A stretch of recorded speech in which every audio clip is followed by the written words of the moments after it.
ERC 4337. Smarte Geldbörsen. Lernt in diesem Video 6 der wichtigsten Innovationen kennen und was sie bedeuten. Was bisher geschah. Bereits am 29.09.2021 hat Vitalik Buterin EIP 4337 der Ethereum-Gemeinschaft vorgestellt.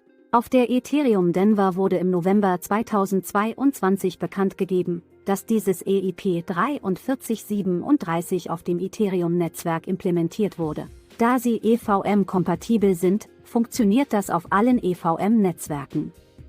Innovation 1: Anwendungen wie in der Banking-App. Mit diesem neuen Smart-Contract-Standard können nun viele Dinge implementiert werden, die wir heute bereits aus unserem normalen Bankkonto kennen. Dazu gehören etwa Dauer- und Abbuchungsaufträge. Aber auch sogenannte gesponserte Transaktionen, bei denen die Transaktionsgebühren nicht von euch, sondern vom Händler bezahlt werden, bei dem ihr eingekauft habt. Innovation 2: Authentifizierung. Bei Smart Wallets muss die Wortfolge für die Wiederherstellung nicht mehr aufgeschrieben werden. Die Authentifizierung kann über ganz normale Zwei-Faktor-Authentifizierung erfolgen. Die privaten Schlüssel werden dabei verschlüsselt im Sicherheitsspeicher des Smartphones gespeichert. Falls das Smartphone abhanden kommt oder ersetzt wird, können 3 Freunde das Wallet wieder aktivieren. Alternativ kann ein Wiederherstellungscode via E-Mail verschickt werden. Diese Wiederherstellung könnte zukünftig eine Firma anbieten, bei welcher ihr ein Abo gekauft habt. Innovation 3: Zahlung der Transaktionsgebühren. Mit diesem neuen Standard können Transaktionsgebühren mit allen möglichen Währungen bezahlt werden. So muss man nicht mehr zwingend Ethereum im Wallet haben, um Token verschicken zu können.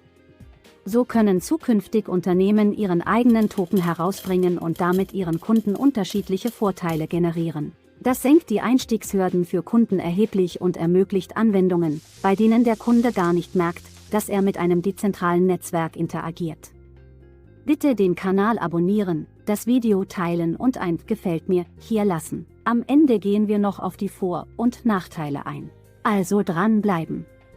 Innovation 4: Benutzeroperation Memory Pool. Dabei werden kleine Transaktionen in einem Pool gebündelt und dann in einer einzigen Transaktion auf dem Netzwerk ausgeführt. Damit sinken die Transaktionskosten erheblich.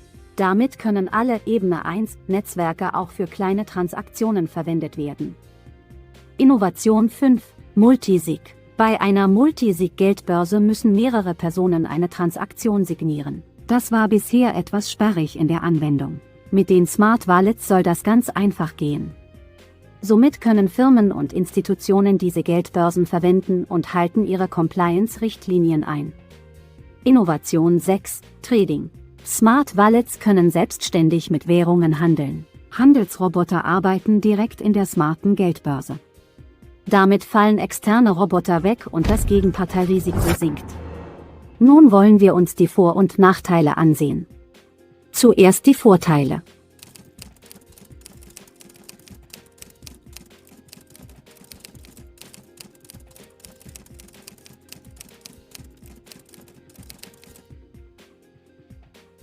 Und nun die Nachteile.